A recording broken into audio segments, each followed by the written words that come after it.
superficial. Buenas, queridos espectadores, espero que se encuentren bien el día de hoy. Hoy les venimos a hablar acerca del tejido epitelial. Mi grupo está conformado por mi persona, Luis Alfonso Hernández López, y mis compañeros Alex Junior Bravo, Emanuel González Ibáñez, Jesús Manuel Sánchez Huelvas e Isaac Manuel Oviedo Alegre. Hoy les hablaremos las partes, las características y las funciones cada uno del tejido epitelial. El tejido epitelial. El tejido epitelial es aquel que está formado por un conjunto de células que se superponen unas con otras para dar vida a las capas internas de los distintos órganos y externas de otras estructuras del cuerpo.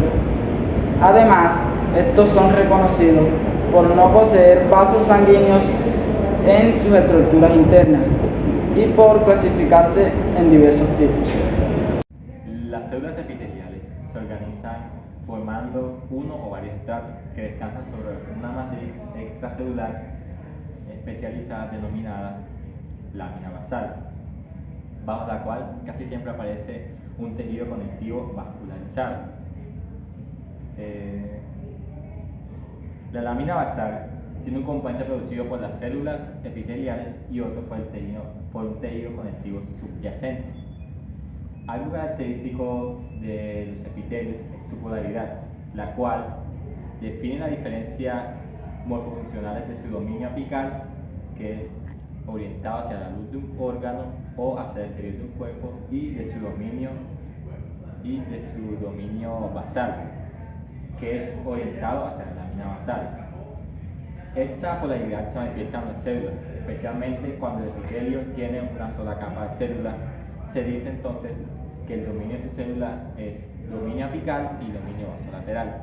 Se podría pensar que en el epitelio las células están estáticas debido a la gran cantidad y fuerza adhesiva de los complejos de unión que unen unas células a otras. Esto no es así, al menos no en todos los epitelios. Los complejos de unión son dinámicos, pueden formarse y deshacerse, lo que permite a las células epiteliales moverse y al epitelio comportarse como un fluido. Esta fluidez permite la incorporación de nuevas células por proliferación, la eliminación de células del tejido por extrusión o apoptosis y la elongación de la capa epitelial por intercalación celular durante la morfogénesis. Todos estos procesos han de hacerse sin perder la integridad del propio epitelio para no verse comprometida su función como barrera. Los epitelios tienen la propiedad de sentir estímulos mecánicos, de manera que cuando un epitelio se estira, esta fuerza mecánica se traduce en un incremento de proliferación celular. Las fuerzas mecánicas se detectan gracias a receptores de membrana que se activan cuando la célula es estirada. Permite la entrada de iones calcio que disparan una cascada molecular que termina por aumentar la concentración de ciclina B, una molécula que favorece el avance del ciclo celular. A la vez, existe un freno a la proliferación cuando un cierto grado de distensión se ha alcanzado. Los tejidos epiteliales se pueden clasificar de acuerdo a su forma y a la cantidad de capas celulares que tenga. En cuanto a la cantidad de capas celulares, si un epitelio tiene una sola capa celular, se le llama epitelio simple. Si tienen múltiples capas celulares, es un epitelio estratificado. En cuanto a su forma, pueden ser escamosas, cúbicas o cilíndricas. Esto aquí es un epitelio escamoso simple. Como se puede ver, es plano y es de una sola capa. Esto debido a su superficie plana y lisa, que permite a los fluidos pasar con baja frecuencia y ofrece una protección muy baja, permite la molécula pasar fácilmente. Esto se encuentra en el interior de los alveolos de los pulmones y en el interior de los vasos sanguíneos. Esto aquí es un epitelio cúbico simple, el cual, como se puede ver, está en forma de cubo y es de una sola capa. Esto ofrece una mayor protección que el escamoso simple, debido a que tiene un mayor grosor. También tiene funciones de secretoras o de absorción. Luego está el epitelio cilíndrico simple, lo cual, como se pueden ver, está en forma de cilindro y tiene una sola capa. Estos ofrecen una mayor protección y más eficiencia en sus funciones de secretoras o de absorción. Esto de aquí es un epitelio cilíndrico pseudoestratificado. Un epitelio cilíndrico es un epitelio simple, cilíndrico, pero que aparece un estratificado debido a la diferencia de altura de las láminas en la que se encuentran. No sé si se llega a ver bien también los núcleos, los cuales se encuentran en lugares irregulares en las células. Por eso se llama pseudoestratificado. Luego están los epitelios estratificados, que como había mencionado antes, tienen múltiples capas celulares. Está el epitelio estratificado escamoso, los cuales se dividen en dos, los queratinizados y los no queratinizados. Ambos brindan protección a la abrasión y a la pérdida del agua. Los queratinizados tienen las células apicales muertas y por eso escapan y producen una proteína, la cual es la queratina, no se inflamable. Los no queratinizados no escapan y se encuentran en la cavidad oral y vaginal. Los queratinizados se encuentran en la cavidad mitral. Los epitelios cúbicos estratificados pues brindan, al igual que los cúbicos simples, funcionan como capas protectoras y se encuentran en los conductos secretorios de las glándulas sudoríparas. Luego están los epitelios cilíndricos estratificados, los cuales brindan las funciones de protección, secreción y excreción a todos los epitelios cilíndricos. También forman los epitelios sensoriales que detectan distintos estímulos en los órganos. Por ejemplo, se encuentran en las papilas gustativas, la conjuntiva del ojo, las retinas, los oídos. Luego, por último, están los epitelios de transición, que son los tipos de epitelio que son capaces de cambiar de forma. Es decir, cambiar de cúbico a cilíndrico o de escamoso a cúbico. Estos se encuentran en la vejiga y en la uretra. Buenas, hoy les hablaré acerca del epitelio glandular.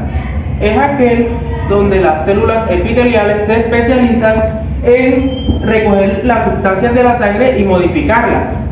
Estas se pueden clasificar según su número de células y su forma. Pueden ser unicelulares o multicelulares. Y también en la forma como liberan el producto, siendo estas en exocrinas o endocrinas. Las exocrinas son aquellas en donde liberan afuera del cuerpo. Ya pueden ser a través del sudor, la orina o heces, entre otras. Y las endocrinas son aquellas que se quedan en el cuerpo, que liberan y se quedan en el cuerpo. Como por ejemplo aquella que libera el hipotálamo, que queda por acá atrás en el cerebro y es el encargado de segregar serotonina, la cual genera en el cuerpo altos índices de felicidad. Entre ellas también podemos identificarlas como las glándulas salivales, las glándulas sudoríparas, las glándulas acuosas o serosas, entre otras. Por ejemplo, las glándulas serosas, la función que cumplen es que crean cera en nuestros oídos para que no dañen los órganos internos, tales como la tierra, agua, etc. Y protegen el tímpano, entre los otros órganos que permiten nuestra audición. Las glándulas sudoríparas se encargan de refrescar el cuerpo a través del sudor. Estas glándulas absorben agua del cuerpo para luego liberarlo. Gracias a esto podemos tener una temperatura monótona de 24 grados. ¿Cómo así? Que si nosotros estamos en Montería mediodía a 40 grados, nuestro cuerpo va a liberar sudor para refrescarse, porque si no tendría una terrible fiebre que hasta nos morirían. También podemos tener las mucosas, las glándulas mucosas que permiten, entre otras cosas, recoger suciedad dentro del cuerpo para expulsarla, como vulgarmente se le dice el catarro. O también para el tracto intestinal y de la vía al estómago poderlo lubricar. También tenemos las glándulas salivales, las cuales se encuentran en nuestras mejillas y acá el sublingual, que permiten poder tener la boca limpia, como también quitarle los restos de comida, etc. Y estas se renuevan a cada rato. Estas también son muy buenas porque almacenan el ADN más que otras células del cuerpo. Cuando nos piden una prueba de ADN, lo que más nos piden es, además de una muestra de cabello, un tejido, una muestra de nuestra glándula salival. Por eso, porque es donde mejor se almacena el ADN que se transmite a las generaciones. Bueno, entre las funciones de las células epiteliales, una de ellas y de las más importantes es la secreción, ya que muchas células epiteliales pueden segregar macromoléculas con el objetivo de segregar hormonas que regulen gran variedad de funciones en el cuerpo. Un gran ejemplo de esto es el epitelio glandular, ya que este recubre ciertos órganos como la mama, los pulmones, páncreas, etcétera, que segregan estas sustancias para el cuerpo. Una de ellas es la insulina, la cual es segregada por el páncreas. El páncreas lo que hace es que al segregar la insulina regula los niveles de glucosa en el cuerpo, convirtiéndola en glucagón. Cuando una persona tiene problemas en el páncreas, no libera correctamente la insulina, se vuelven insulinodependientes. ¿Cómo así? Que necesitan adquirir la insulina de forma externa, por fármacos, teniendo estos problemas con el azúcar y pudiendo tener a futuro enfermedades como la diabetes tipo 1 o 2, entre otras. También tenemos el metabolismo celular con la tiroxina y el ciclo cardíaco con la noradrenalina, que regula el ciclo cardíaco. Un ejemplo, han visto cuando las personas se quedan con el corazón que les da un infarto, se les pone una inyección de adrenalina para que esta genere noradrenalina y vuelva el corazón a latir. Estos son casos cuando se tiene un paro cardíaco, entre otras. Además de las funciones que les había dicho anteriormente, tenemos la absorción. La absorción permite, a través de microvellosidades, que el epitelio absorba las moléculas de distintos elementos.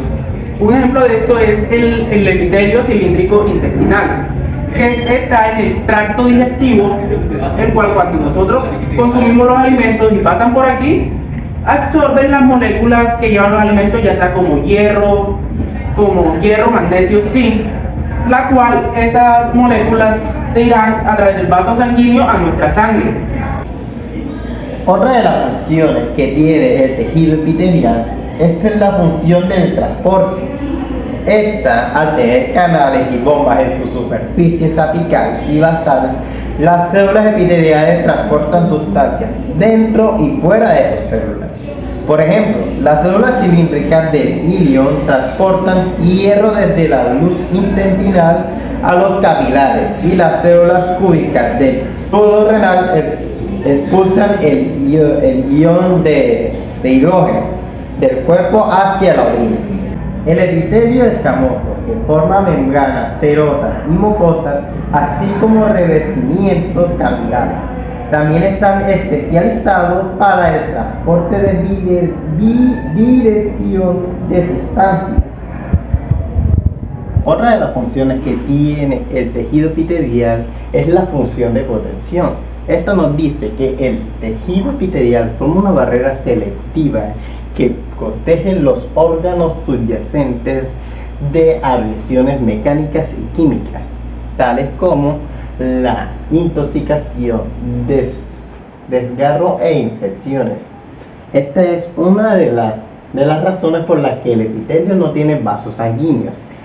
ya que la abrasión podría provocar el desgarro del vaso y el sangrado. Como podemos ver, aquí esto es un ejemplo, un pequeño ejemplo de lo que es la protección. Esto nos muestra que aquí nos protege la piel, nos protege de abrasión. La abrasión que podemos identificarlo, que podemos simbolizarlo, es como el agarrón o aruñones que nos dan. También nos protege de patógenos, así que podemos ver que la protección nos sirve para muchas cosas y nos protege de varias cosas. Por último, y no menos importante, tenemos la función receptora. Esta función nos dice que los epitelios pueden especializarse para recibir información sensorial y traducir esta información en señales neuronales. Un ejemplo es el epitelio cilíndrico pseudoestratificado de la mucosa nasal olfativa. Estas células receptoras epiteliales tienen cilios apicales que detectan las señales químicas olfatorias entrantes.